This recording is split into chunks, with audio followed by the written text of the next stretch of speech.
Kumbata zala nesengo na minute oyo tolobaki ko bange lungwe na kana biso e komi na ngamu ya FCC na minute oyo bazobenga ngo FCC Lipopo parce que na biso moi be cotiser mais avant to kota na actualité du jour toza dans notre coco tozobenga Kebano quand même après sa biso briefing o to bengi ya information kombata tozobeta lombango parce que 8h awa babi c'est qu'on a alimenté pour que les mausolées quand même obete la Kebano maboko et là puis sur le parlement sans formol parlement debout parlement debout parlement debout rien que il pèse oui mais ça pour la fois tout la permanence quoi sur moi je me mets tout en date dans ce mois de temps il y a 7h30 quand sur tout le mois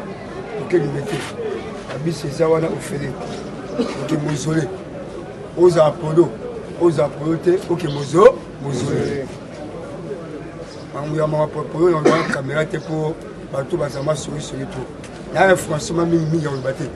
ya mutu ezaka kanyama police senga katuna famille ya cette hier oui famille cette hier avec le pont ezaka bango kabili fa pesa on le pont ba dossier ezama be siko ya mitu auto bisabino ke fati yo bita wa sisika masolo wana ya mukadi nani makambu yo bita wa vide masolo wana avant vide masolo président Tiek Ilunga tumande za bo président ayesengo moko na biso ko sakanate yo ta yo zo regeta pasinga mesa o govila boy président kutuwa utaibe ngote baza projet yo mitotuki Augustin Kabuya bien fati aza projet ya tonga sans l'étage normalement ku desaye que biso tuto bimana nous un mois de banda batonga sans l'étage biso ba Congo système ya Dubai ya Chine biso ba kinwa de tozande trop pressé loko ba panzio au moni fati beton yango maintenant ba bon ça place wana yanga ya changer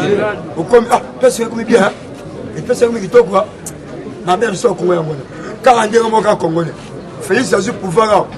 Félix il faut que na kabila abomai pourquoi ta vérité so il fati la ndaki yo mais Félix c'est pas bomai kala pour tout ça trop de sentiments les qui tout un sentiment toi tu vas considérer ça Moussa Mala voilà papa Gobi les sentiments a été à la Kaboukansan oh des outils du colo pour ceux qui ont Gobi la biso parlementaire debout ton toi tu les fait tout cas retourne oh des outils du colo mon conseil pour ça 2020 année action 2020 qui est pour président bien yangana yo que la série a biso pe dans mandat biso zan de comme étage les mois Dubaï au super mutukana au Christian de l'école au parlement aussi sokei bongote bongo yo wanda batwana o bazo disika biso na kala papa ta bazaka itaga wana ezaka zela bongote ezaka zela mitukizo kota kato itaga wana de l'école ezaka zela sokotele obi itaga ndezana mbule bete te ezaka poto sango se marate ba ebisima bokende to sa salongo bozong bongo tombo so oza poso tombo kwa kobeta président merci te bien qui bote so amuto ke oya kebeta Félix ou bien au téléphone on va dire gentil ko finga biso to salini ni bonga mona nga ya à l'école ah là maman botinga tra de l'école je pas sur le si vous que pas kabundu a to planer mais makambo ça sur kabundu et on dit kolo boité il fait vivant il est to comme 3 ans président Tshisekedi Tshilombo nani Tshisekedi wa Mulumba kolo masolo oyo to benga Moïse lelo de pas faire le 1er février 2017 il a commencé 3 ans à partir de 12h acha a film depuis que on a tchang un documentaire ya Tshisekedi le groupe a cité qui était en aéroport ya ndolo de ga visa nani mukanya abide muntu aboya kitafu la ngai lobi na azo sina wa ta so ta image wala yo mo conseil to affaire za mystique so affaire zaki ba ka woku to sate ya mo jamais kabunda bia eza NCC eza FCC abu ya IDPS ati a pouvoir na yemoko pour so IDPS ça pouvoir na yemoko ya to za boité le pote au carbone ya bango ya mo eza boy ba lobi mukuna yaki na limité na 10e ako gangana j'espère pas pas ça va ça yona mukuna abini abini ba yekufi peut on comme ta pombe qui va na ya pombe ya liba ya FCC na YNC abu ya tena kabila bazui ministère ya finance somo ya kuwa gestion ya c'est ça au bail na kanda fo je so babiloko kabila zui FCC na obiso tozui et peu sokanda et peu sokanda bazui j'ai camille avec personne a très africain au Ressani IDP c'est viva. Combattant de disons que c'est l'anglais longa. IDP c'est viva. Reza que bano et bisino bien à la ligne alimentée par rapport à l'Ikambaba Polo. Ah ouais, il faut dans la bagarre solide. Par rapport que bien oyo tobengi avec mukuna koko makoma kilobi pour na ko signaler que combattant bozo c'est la mode d'ordre yana combattant nazo kate bozo c'est la mode d'ordre yana bisiko zali ebe le lotangu tozo kenena yo inde na limité pas pour ça pour yo avec la somoina a été venu au parlement combattant de lutte yeba bien mukuna zalaki clairement na ba parole na ya lobi combattant awa yeba tata oyo basimbi tata oyo abiso même tout ça na droit ko soutenir mais plupart bino bozo c'est la mode d'ordre nanya ko ya ko ebisa bino tout ça na droit ko soutenir Fachi Beton parce que yeba Fachi Beton na moment oyo intérêt nae misu nae ezali likolo na biso to bengi peuple congolais biso muto koki ko aider yango moni avec mukuna lobi clairement lobi a lobi papa d'ici le 15 mutola la tête oyo to benaka tous les congolais to tele maliko yebisa muninga na yo o azala kité belele na litoi IDP c'est viva combattant de lutte awa yeba bien to za na actualité politique na biso eza ko bafoué par rapport yani na moment oyo lève tozo lobao lobi bomona ki Fachi ayambaki ba oyo to bengi ba député nyonso oyo ya Kasai oriental lobi ayambaki bango mais bomona ki présence oyo to bengi ya honorable oyo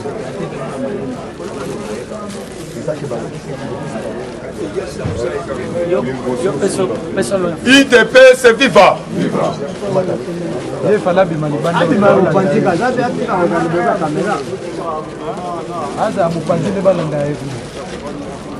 combattant de lutte tolobi tozala sérieux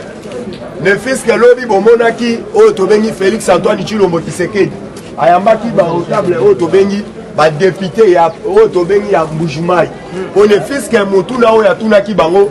boyebisa ngai miba ekufi pona ni combattant nazo kate ayebisi bango miba ekufi pona ni na kobenga bengisaki bango babengisaki tata moko te oyo na kombo bozo benga Ngoika Sanji babengisaki tata moko te bozo benga nango kombo Ngoika Sanji Ngoika Sanji tango aya weleli lomango aya kokota ne babengisaki ba otable ya Kasai ayepa kota mais ba protocole babi papa na liste electo zota la kombo wa kombo na yo ezali mais oyo kosala ni oyo babengisi biso ba otable ya Kasai ba MCT leko benga na babengani atemi libanda bengisi ba journaliste pour que asala interview o ndenge nini tomonaki Lulukamba kutu abengisaki batu nyonso ba province Songolo Pakala mais ndenge nini Fachi abengisi biso ba otable oyo to bengi ya Kasai mais ngai bazo benga nanga pona nini eloko wana eza mabe eza ah combattant toyebisaki est-ce que ya aza député Eli ya Kasai IDP c'est viva yango bayebisi ye combattant na minute oyo ye azo comprendre te tozotindike makasi akende na opposition akende kosala opposition mpo na biso bayeba bien na bokonzi ya Fachi même kokuta na Fachi farafara akomona yango ata muke ata asali déclaration oyo te ngai naza na nsima oyo tobengi ya Junior Mata mpona kosoutenir Mata mais biso oyo tobengi na idée na biso tokondima yango aucun jamais IDP c'est viva na actualité politique sous eza kobafoué yeba bien bomonaki président ayambaki oyo tobengaka plus de 156 ambassadeurs mais eloko esepelisaki ngai ambassadeur oyo ya Nigeria alobi boye chef de l'état topesi yo merci mingi tomoni quand même kokota na yo koti na kati ya bokonzi changement quand même eye na Afrique biso toye koyebisa yo sango après biso koya komona yo awa yeba ba président na biso kala minute ozo ya mabango na RDC IDPS viva combattant pesa viva elonga IDPS viva Fachi ben combattant to ebisaki bino Fachi azo coacher kaka RDC te yeba azo coacher Afrique centrale mobimba azana soutien mobimba mais yoka message ya Fachi ou ayembisi ba ambassadeur alobi boye même ndenge tozali na bino awa boye na mboka na ngai mais loko na kosenga na bino nazo lité oyo tobengaka lutte contre la corruption plupart aussi yeba population na ngai baza na besoin ya bilei baza na besoin balia même bino bokende ko annoncer même na bamboka na bino boyebisa bango ba soutenir ngai oyo tobengi sur le plan social IDPS viva bango bayebisi automatiquement tozo soutenir à 100% parce que au même changement même en Afrique parce que naebisaka bino awa combattant Fachi takendaka na conseil de sécurité bomonaka Fachi apledaka mpona baafricain nyonso mobimba alobi boye boni bino badécision bozozwa mpona banoir bozozwa mpona baafricain mais tozomona africain moko te aza na kati ya conseil de sécurité parce que mikano bozozwa baafricain mpe bo bamona yango na miso mema combattant yango nazoyebisa yo makambo wana bayokaki yango oyo tobengi na eta bayokaki yango na conseil de sécurité même na sepe na langage oyo ambassadeur oyo tozobenga ye mikolo oyo le 20 zita ambassadeur ya États-Unis d'Amérique yene moto anosaki Fachi ndenge tozali awa yeba a bientôt tozotinda kafumba na basécurité bamaris américain oyo bakosécurize yo oyo bakosécurize peuple congolais nyonso ezali oyo tobengaka annonce lokola Jésus-Christ de Nazareth tango apakota na tempelo batindaka bato oyo tobengi banvoye po bayebisa bino kala mingi te Yesu-Christ alinga kota na temple toyebisi bino kala mingi te mwasi ya Trump fallait ya na mwa oyo na kati ya RDC plupart aussi na banvoye spécial ba Peter Pam il fallait baya na mwa oyo na RDC kombata toyebisi ozala kani bisika bato ya FCC balelaka te basali nini après wana bomonaki ba émissaire oyo Kabila atindaki na OIA po ete bakutana na oyo tobengi Fachi parce que basolo na ye mpona minute oyo Kabila azosenga fallait basolola Fachi atia na se atia ngembo na se parce que mikolo oyo bolandaki même lobby balobi Fachi aza tellement azalaki na kanda makasi mikolo Fachi na kanda ya kosakana te IDPS viva combattant d'élite combattant d'élite yeba na moment oyo l'air oyo tobengi baenvoyé spécial oyo ya Kabila baye mpo bakutana Fachi baye bakutanaki na François Beya ayebisi bango na moment oyo soki totali agenda oyo tobengi ya Fachi eza tellement plein mais makambo boye nango boyebisa ngai nga na kotransmettre epai ya Fachi mema bango balobi il fallait osignaler Fachi oyebisa ye boye na moment oyo Kabila alobi boye batia na se baluka le prix moyen babengisa tous les ministres oyo balingaki te baaccepte oyo tobengi action ya chef de l'état ezala en vigueur na terrain mais basengeli bayebisa baministre wana baluka bango moko na moko mpo basanctionne bango François Beya azalaki clair na baparole na ye mpo ayebisa baémissaire ya Kabila ayebisi bango na moment oyo lere tozoloba Fachi aza tellement na kanda makasi makambo wana deja eza révoli na minute oyo décision mokonzi ya mboka aza nango mema na biso toyebi te IDPS viva yango bomonaki avant-hier président asilisaki akotisaki conseil de sécurité mpona kosignale oyo tobengi bagénéraux nyonso plupart aussi lere tovandi na bino awa bozoloba oyo makambo ezosalema te makambo ezosalema makasi badécouvraki babasi ya bagénéraux bazokima vers bamaluku bakokatisa na bapilogue yango omonaki Sylvestre Kasongo combattant bakutaki basi ya bagénéraux surtout bana ya tango fort basi na ye bandeko na ye babandaki kokatisa kote ya maluku na bapilogue badepeshaki oyo tobengi Kasongo batindaki oyo tobengi mama na bateron na kati ya maluku ne fiske bato oyo bazokatisa bapilogue fo baidentifie bango awa tous les frontières balobi mutu abima bisika ozali yebe combattant toza na droit ya kozala lisu likolo ya lisu parce que toyebisi bino bakaba na bato ya FCC bazosala mema bakomi koidentifie na bacombattant bayebi bien oyo oza combattant yango tozosignale oyo tobengi na oyo tobengi nani oyo Gilbert Kankonde na minute oyo bazotala boye bamoni yo ozali combattant balandisi yo plupart ya likambo esalami 3 fois moko na parlement na nga na quartier 1 combattant moko balandaki eti côté ya oyo tobengi ya nani Njil Brasserie bakendaki komenace bamenace par rapport ya nini balandisi ye de fiske bayebi oyo aza membre ya UDPS balandisi ye bake bamaîtrise babotole babiloko oyo toza na maboko mama oyo bamaîtrisaki ye na kati ya oyo tobengi 17e rue na mosusu bauta kosala yango quand même si je crois pas na entre na ngaba combattant tosengi na oyo tobengi Gilbert Kankonde afongola misu toana droit apesa sécurisation na bacombattant nyonso UDPS viva parce que yeba déjà nyoka soki bakati mutu yeba mutu etikalaka ezobeta combattant d'élite à part wana tozosenga boye na moment oyo na actualité politique eza kobafoué yeba na moment oyo badongolo misu nyonso ya RDC yango bomonaki Papi Tamba aleki na média azo plaider mpo na ndeko oyo tobengi Shadari Papi Tamba alobi boye alobi boye tozosenga na Augustin Kabuya atia quand même mai na se parce que na époque na bango biso pe topesaka bango ba passeport pour les fils que ba voyageaka po toyebi opposition eza passe même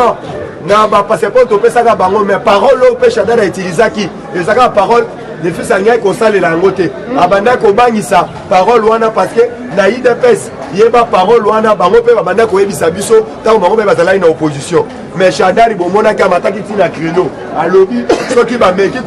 kokanga Albert Yuma to créer climat moko ya kodéranger pouvoir en place UDPS viva mais barépondre Papi Tamba bayebisi ye boye Papi Tamba makambo oyo zoloba et dépendre kaka epa na yo na moment oyo biloko oyo Shadari asali oyo tobengaka outillage du chef de l'État alakisa biso bisika ya kodéranger oyo tobengi pouvoir en place yango omoni Shadari bisika biliake bisali nini nazoyebisa yo combattant awa famille ya lopango oyo kote ya GLM famille Bito na minute oyo baye na Kinshasa bazodeklare ete lupango wana ezalaka ya Kabila te lupango wana eza lupango na bango baloba bien mbongo bapesi na awa nayebisi yo makambo ezokweyela se mangambu kaka na ngambo ya FCC baute koyebisa bino semene ute koleka oyo tobengi permanence ya permanence oyo tobengi ya PPRD oyo ezala kota batetela na minute oyo ezala lupango ya bato bafutaka na bango mbongo ya ndako wana te ekomisaki ezala lupango ya SNCC combattant nayebisa yo bazwi biloko babwakeli bango bilibanda bayebeteli bango calcul il fallait bafuta bambongo ya mwa wana combattant nayebisi bino na pouvoir ya faci lise eza mulai ya bato oyo bapesi oyo tobengaka na Georges Kapiamba oyo bapesi na cadre il fallait balandela bamapangu nyonso ya leta oyo bandeko ya FC. Eshima, votre magazine qui bat au rythme de l'actualité. Une réponse à vos besoins en information, un éclairage dans divers domaines. Impartial, documenté, instructif. Eshima au cœur de l'info. Retrouvez la nouvelle édition. Exclusivité, défi, vision. Jean-Tini Ngobila, au-delà des limites. Gouverneur de la province de Kinshasa, Jean-Tini Ngobila propose 5 axes prioritaires pour relever les défis de Kinshasa. Retrouvez également l'interview de Maître Freddy Bonzeke. Découverte, 59 ans après l'indépendance, la recherche scientifique d'école José Mpanda, l'homme providentiel. Dossier Eshima, alternance historique en RDC, une année après, décryptage. Nation, SNEL. Après les premiers forums sur l'énergie électrique, Jean Bosco Kayombo multiplie des actions de CLA. La RDC, vers une société civile politisée, placer la SONAS en pole position des meilleures entreprises, Lucien Boniemé et Kofo impressionnent en 9 mois. Premier partenaire du développement, le FPI a atteint ses objectifs pour 2019. Retrait des sanctions européennes, Lambert Mende, une réputation lavée. Dissolution de l'Assemblée nationale, les contours constitutionnels. Retrouvez l'intégralité du magazine Eshima dans les kiosques. Eshima Magazine, un nouveau standard d'information.